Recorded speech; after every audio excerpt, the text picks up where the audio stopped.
Hello again to another video of mine. Tonight or today, I'm gonna do a tag that has been around for a while. I found it through Kim Chance's channel, and it was made by Sarah Crawford and Sarah Ella, and it's called A Writer's Life for Me tag. Oh, before we start, you should know that what I'm coloring in here is actually a banner that I'm working on for my Ko-fi account. That's right, I made one. If you don't know what it is, Ko-fi is a website format where you can financially support your favorite creators and such. Other people use Patreon, but I don't know. Patreon intimidated me.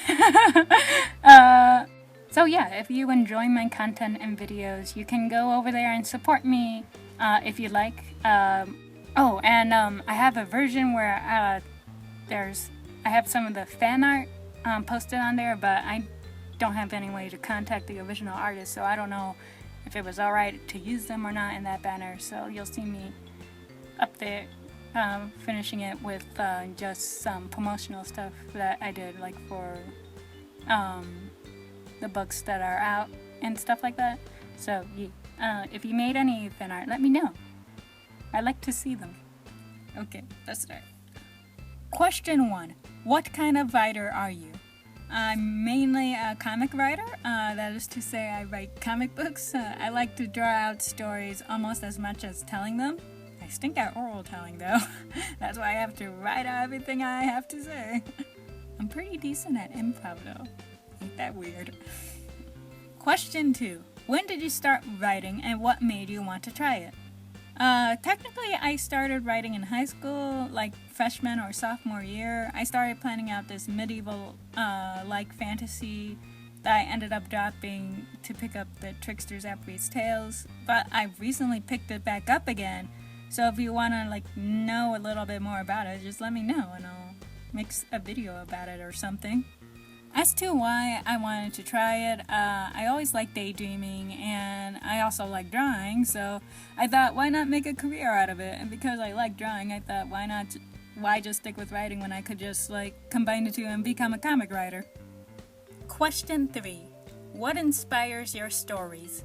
Okay, so, for the Tricksters Abreast tales, what inspires me more or less is becoming more about, Nathan's journey, about where he's gonna go from where he's at right now, what sort of conflicts will be thrown at him, and how will he react to that. And also, it's really fun to find ways how lore would apply to law, I suppose. For example, I recently looked into this creature called a Tokoloshi, which are the sort of familiar golem witch from South Africa folklore, and to apply that in the Tricksters Abreast tales, the Tokoloshi would be an evident product of illegal activity that plagues certain locations, and the paranormal investigation force of the South Africa district would have to deal with. I don't know, stuff like that.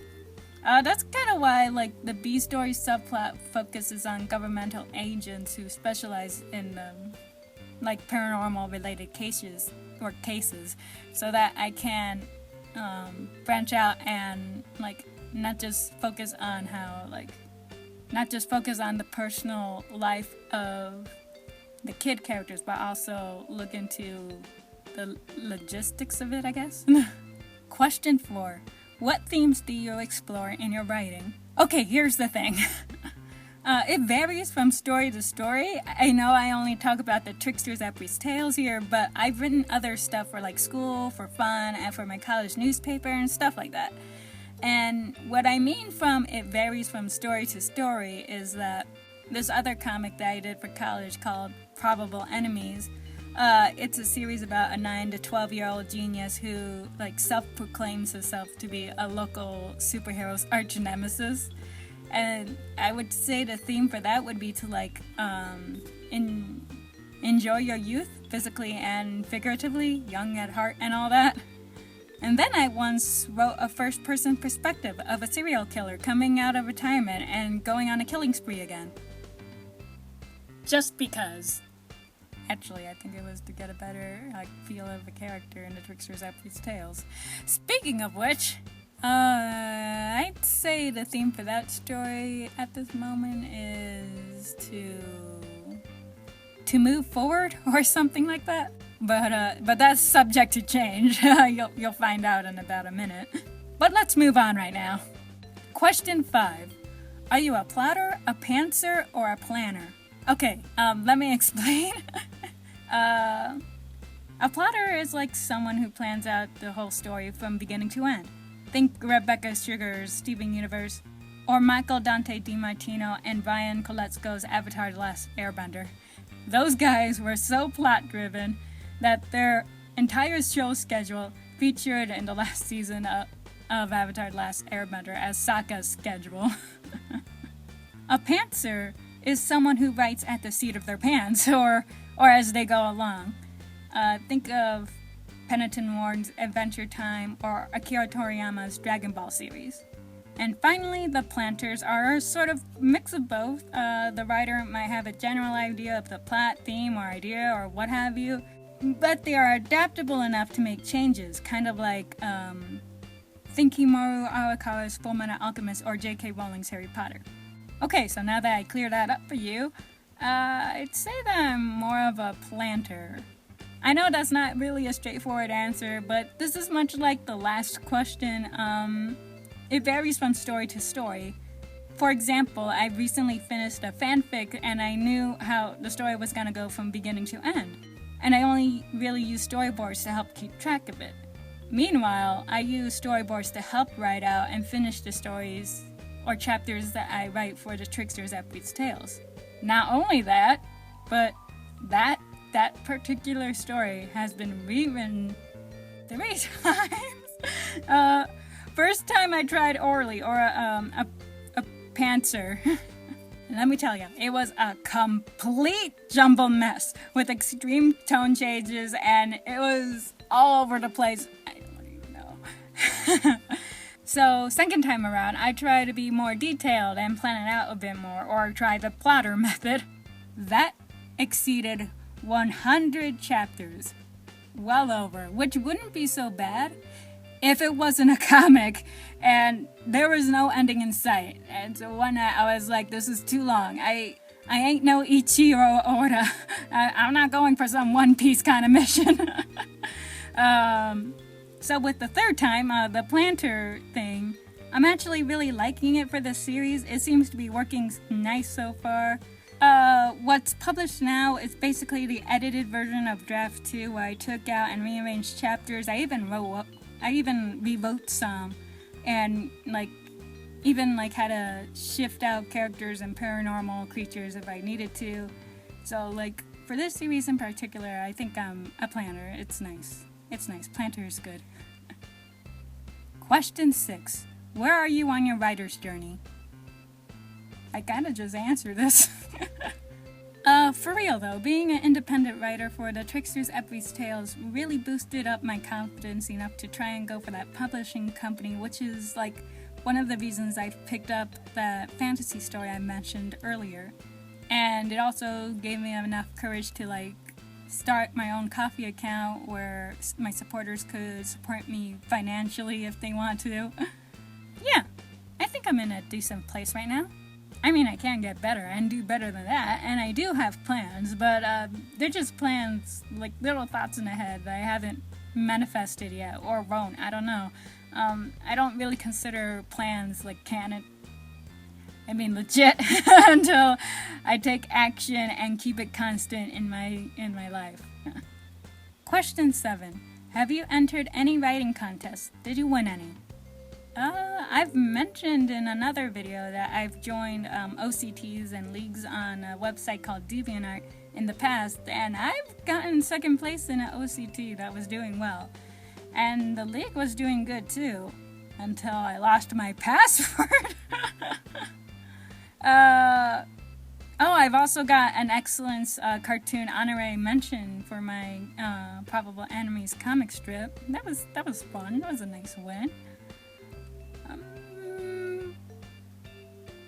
There was also this thing I did in 7th grade. Oh my gosh, it was so horrible. I didn't even...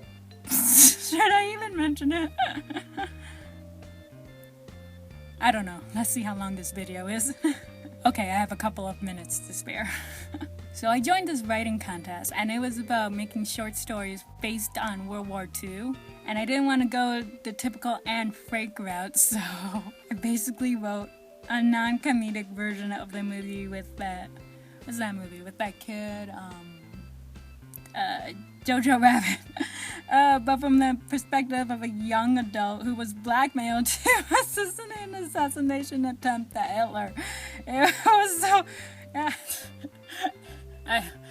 I am not surprised that they never really got back to me. Especially since it was organized by a religious community. What was I thinking? No, I knew what I was thinking. But still. Question 8. Who are your writing heroes? Okay. I mostly, I wouldn't say I have heroes, I don't know. I for sure admire other writers. I admire how Stephen Chbosky adapted his books, The Perks of Being a Wildflower, as a movie. It was interesting to see what he chose to keep in and take out and change, and especially since the book was written in a letter format. It was kind of like seeing the second edition of what he would have wrote in the story. Oh, I also admire Chris Stubbs' use of atmosphere and designs in his webcomic Broad Hollow, I think that's how you pronounce it. It's a webcomic series that's like, if you're into the dark and the macabre, you'll like it. It takes place during the Depression. There's this door-to-door salesman who's down in his luck, and his relative recently passed away, so he goes over to his hometown, Broad Hollow, and it turns out that a lot of creepy stuff happens there. Like, for some reason, people keep forgetting even the most important details in their lives. Or these weird creatures keep on popping out here and there out of nowhere. And he ends up wrapped into this situation where he feels compelled to somehow solve the mystery behind the town. It's dark. It's great. Yeah, I like it. I don't know. Check it out. Let's see. Who else do I admire? Oh, I admire Stanley's luck and persistence. You're gonna need a lot of that. Oh, and I admire how Dr. Seuss somehow got a doctorate in child psychology despite never going to school for it. But yeah, the list goes on, and this video will be very too long at that point. Let's see. Question 9. Have you been to a writing conference? I've been to a newspaper writing conference, and I went to several writing panels at anime conventions. Shout out to Albert the Aliens, Trevor Muller, and Gabbo for the great tips at said panels. Do those count? Question 10. What are your top 3 writing tips? Find out what genre your book belongs to. Don't just think about it or go by the limited selected filters that they have on websites. I mean, research it. There are subgenres to main genres.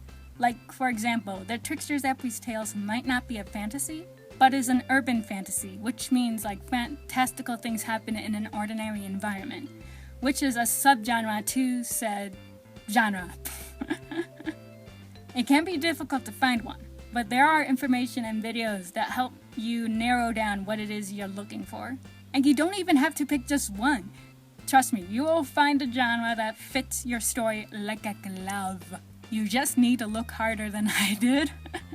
Alright, my next advice actually comes from my teacher, and that's to study what you're reading. And she didn't mean to study key plot points or to go hunting for metaphors. She meant to study how the author wrote the story and ask yourself things like, why did you start reading it? What did you like about their writing? What are the story's strong points? What are their weak points? How is their format? How would you write what?